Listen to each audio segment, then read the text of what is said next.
Hey, John Kavakis here, and this is my take. And today, I'm going to talk to you about what I think is a very special model. It's GLM's 1935 Auburn 851 Supercharged Phaeton.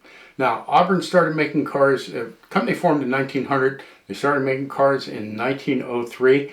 They were an offshoot of the Eckhart Carriage Company, made by Robert and Morris Eckhart in 1874. So they've been around for a while, kind of the beginning of all that carriage and coachwork thing that was going on in Auburn after the turn of the century.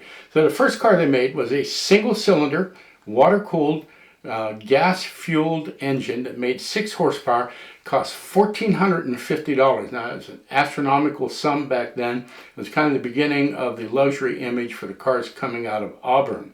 The company was sold to a Chicago consortium in 1919. They struggled a bit. They sold the company to their top salesperson, a guy named E.L. Cord, and that was in 1924. Of course, legends began at that point. Cord took the company to all new heights. They made iconic cars like the Auburn Speedster. Of course, they made the Duesenbergs, and they made, of course, the Cords as well.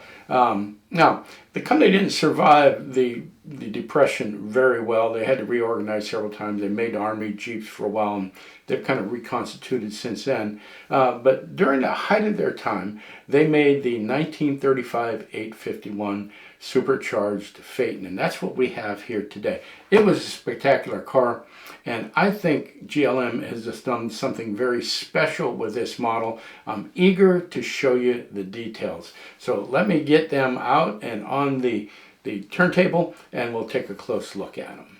So they made the model in 3 different colors. They have accent stripes on them. They're fully detailed interiors. I'll show you some of those details in a little bit. But there's black with top up and top down, same color interior, red stripes.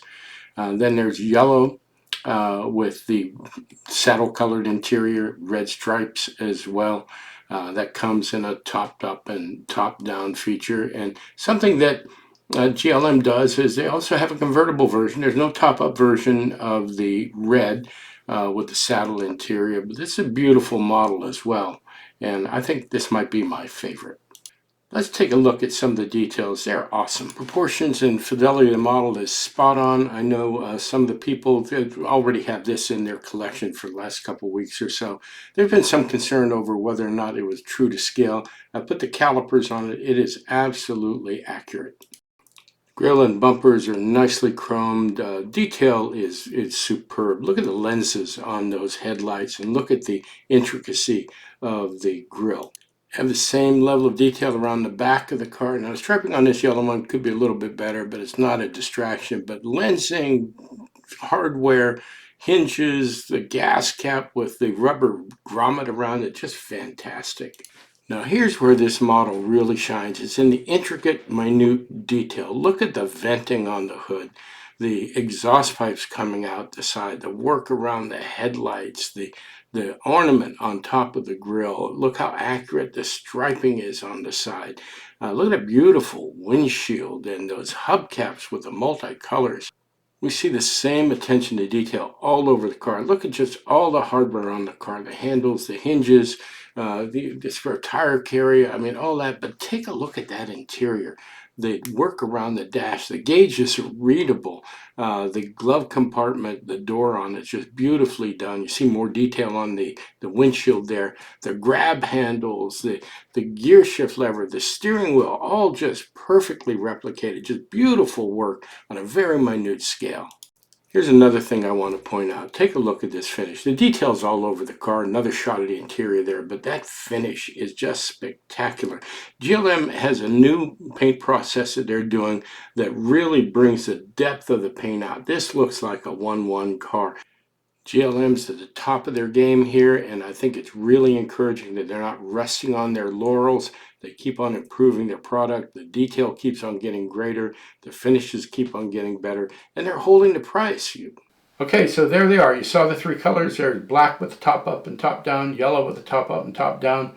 Red comes in the convertible, top down only. They have their own unique striping. Now, the retail price on them is $129. They are selling out quickly.